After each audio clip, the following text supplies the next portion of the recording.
जय श्री कृष्ण दोस्तों, आप सभी को जेठ की शुक्ल पक्ष की निर्जला एकादशी की बहुत बहुत शुभकामनाएं दोस्तों। जी हाँ दोस्तों, निर्जला एकादशी जिसे कि हम पांडव एकादशी और भीमसेनी एकादशी के भी नाम से जानते हैं। ये एकादशी दोस्तों बहुत ही महत्वपूर्ण है। ये एक प्रकार का तपस्या है दोस्तों। कहते हैं कि इस एकादशी को करने से हमें 2400 एकादशी का फल प्राप्त होता है। तो चलिए दोस्तों, आज मैं आपको बहुत ही सरल विधि से निर्जला एकादशी की पूजा कैसे की जाती है उसके बारे में बताती हूँ। तो चलिए उसकी शुरुआत करते हैं।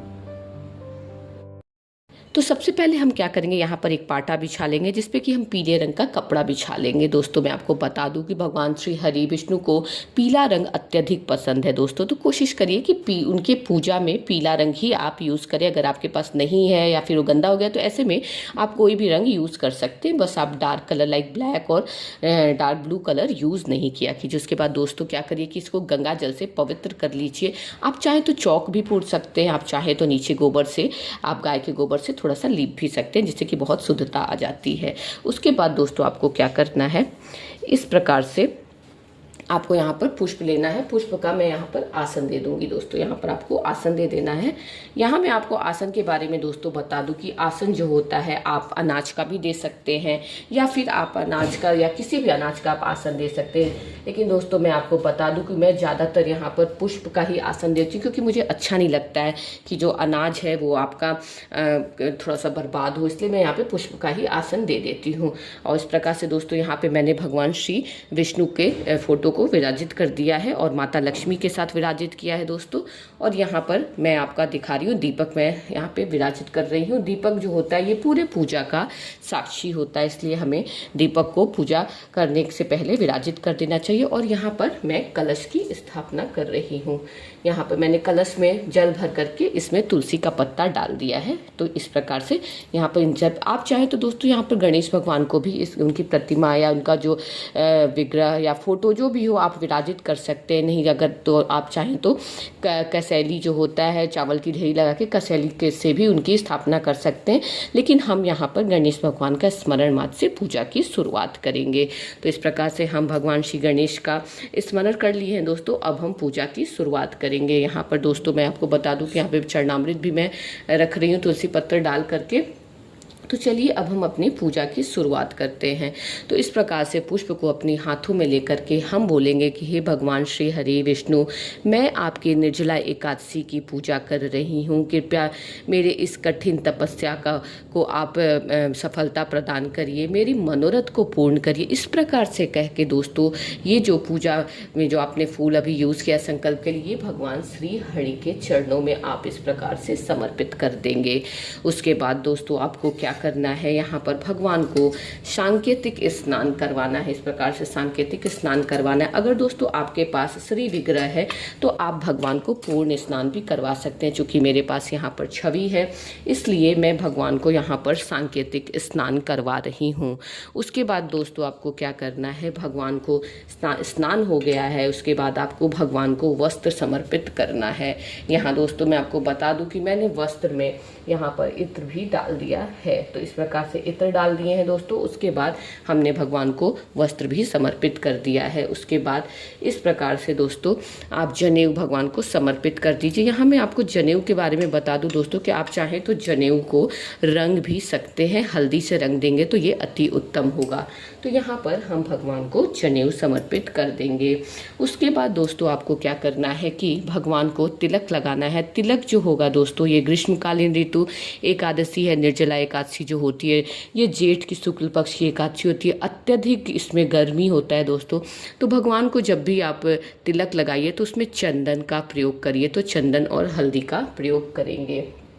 तो इस प्रकार से हम भगवान को तिलक लगा देंगे और यहाँ पे दीपक पे भी हम तिलक लगा देंगे। तो इस प्रकार से हम तिलक लगा दिए हैं दोस्तों। अब हम भगवान को यहाँ पर पुष्प अर्पित करेंगे। पुष्प जो के बारे में मैं आपको बता दूं दोस्तों कि जो पुष्प आप अर्पित करेंगे उसमें पीले रंग के पुष्प की प्रधानता होगी, क्योंकि मैं आपको फिर बता रही हूँ कि भगवान को पीले रंग अत्यधिक पसंद है। तो इस प्रकार से हम भगवान को पुष्प अर्पित कर देंगे। और यहाँ पर दोस्तों ये देखिए, ये मंजरी वाली तुलसी जो है ये भगवान को अत्यधिक प्रिय होती है, इससे भगवान बहुत ही अत्यधिक प्रसन्न होते हैं। तो आप मंजरी वाला जो तुलसी होता है वो भगवान को जरूर चढ़ाइए। उसके बाद दोस्तों आपको क्या करना है, यहाँ पर भगवान को जो भी ऋतु फल होगा आप चढ़ाइएगा दोस्तों। वैसे तो ये ग्रीष्मकालीन एकादशी है, लेकिन देखिए दोस्तों यहाँ पर मुझे आंवला मिल गया है। मैं बाजार गई थी तो मेरी नज़र पड़ गई, तो मैं आंवला लेती आई। मैं बोली कि नहीं, मैं चढ़ा देती हूँ आंवला, क्योंकि भगवान श्री हरि विष्णु को आंवला जो है वो सबसे अत्यधिक, जितने भी फल होते हैं उन्हें आंवला जो होता है दोस्तों वो बहुत पसंद होता है। तो इस प्रकार से हम यहाँ पर भगवान को आंवला या जो भी ऋतु फल है वो नैवेद्यम के रूप में भगवान को चढ़ा देंगे। उसके बाद दोस्तों आपको क्या करना है, इस प्रकार से भगवान को धूप दिखा देना है। धूप के बारे में दोस्तों कहते हैं कि धूप जो होता है वही हमें दिखाना चाहिए, क्योंकि हमें भगवान को जो अगरबत्ती होता है उसका यूज़ नहीं करना चाहिए, क्योंकि दोस्तों कहते हैं कि अगरबत्ती जो होता है वो वंश वृद्धि में बाधक होता है। तो दोस्तों आप भी कोशिश करिए कि आप भगवान को धूप दिखा सके, अगरबत्ती को दोस्तों अवॉइड किया कीजिए। यहाँ पर हम भगवान को अब दीपक दिखा देंगे। अब दोस्तों इस दिन बारी आती है कि आपको कौन कौन से पाठ करने हैं। तो ये देखिए दोस्तों, आप नारायण कवच है तो आप चाहें तो दोस्तों यहाँ पर नारायण कवच पढ़ सकते हैं। उसके बाद दोस्तों यहाँ पर एकादशी व्रत कथा महात्मा, अगर आप एकादशी की पूजा कर रहे हैं, व्रत करें, तो ये पढ़ना तो दोस्तों बहुत ही ज़रूरी होता है। फिर यहाँ पर आप विष्णु सहस्त्रनाम जो होता है ये पढ़िए। विष्णु सहस्त्रनाम के बारे में दोस्तों कहते हैं कि इससे भगवान अति प्रसन्न होते हैं। तो यहाँ पर देखिए दोस्तों, ये एकादशी की व्रत कथा है जिसमें मैंने पहले से ही यहाँ पर तुलसी पत्ता डाल दिया है ताकि मुझे खोजना नहीं पड़े, क्योंकि इसमें 24 एकादशी की व्रत कथा होती है। तो इसलिए देखिए दोस्तों, यहाँ पर जेठ मास के शुक्ल पक्ष की निर्जला एकादशी की कथा हम पढ़ेंगे। कथा पढ़ने के बाद हम दोस्तों भगवान की यहाँ पर आरती करेंगे। इस प्रकार से आरती कर देंगे हम यहाँ पर भगवान की। दोस्तों मैं आपको यहाँ पर एक चीज़ बता दूँ कि जब भगवान की आप आरती करेंगे तो आरती कभी भी आप जो जलती हुई दीपक है उससे आरती नहीं करेंगे। आरती के लिए आप हमेशा दूसरा दीपक जो होगा वो जलाएंगे। इस प्रकार से आरती करेंगे। यहाँ आरती जो है दोस्तों मैं आपको बता दूँ कि ये जो आरती है इसमें इस तरीके से आप फूलों से सजावट कर दीजिए दोस्तों, तो थोड़ा सा अच्छा लगता है। मैं जब भी शाम के समय आरती करती हूँ तो उसमें मैं इस तरीके से ही फूल से उसको सजा देती हूँ, फूल डाल के ही मैं आरती करती हूँ। उसके बाद दोस्तों क्या करना है, इस प्रकार से जो भी आपका पूजा समाप्त हो गया तो उसके अंत में यहाँ पे भगवान को आप दक्षिणा दे दीजिए। दक्षिणा देने के बारे में दोस्तों कहते हैं कि दक्षिणा जो होता है ये पूरे पूजा की कमी, जो भी कमी रह गई हो उसको ये पूरी करता है। तो इस प्रकार से हम यहाँ पर भगवान का जब पूजा कर लेंगे तो उसके बाद हम दक्षिणा दे देंगे। उसके बाद दोस्तों यहाँ पर माता लक्ष्मी के लिए हम श्रृंगार का सामान, चूँकि उनकी भी पूजा हो रही है तो हम यहाँ पर उनके लिए श्रृंगार का सामान भी चढ़ा देंगे। तो इस प्रकार से हम यहाँ पर माता लक्ष्मी के लिए भी श्रृंगार का सामान चढ़ा देंगे। अब दोस्तों मैं आपको बता दूं कि ये पूजा जो है ये पूर्ण रूप से संपन्न हो गई है दोस्तों, अब हमें समाप्त हो गई है। अब हमें भगवान से अपने पूजा की समाप्ति के बाद क्षमा याचना करना रहता है कि कोई भी त्रुटि हो गई हो, कोई भी गलती हो गई हो पूजा के दौरान, तो भगवान श्री विष्णु श्री हरि मेरे उस त्रुटि को आप क्षमा कर दीजिए। इस प्रकार से आपका पूजा यहाँ पर संपन्न होता है दोस्तों।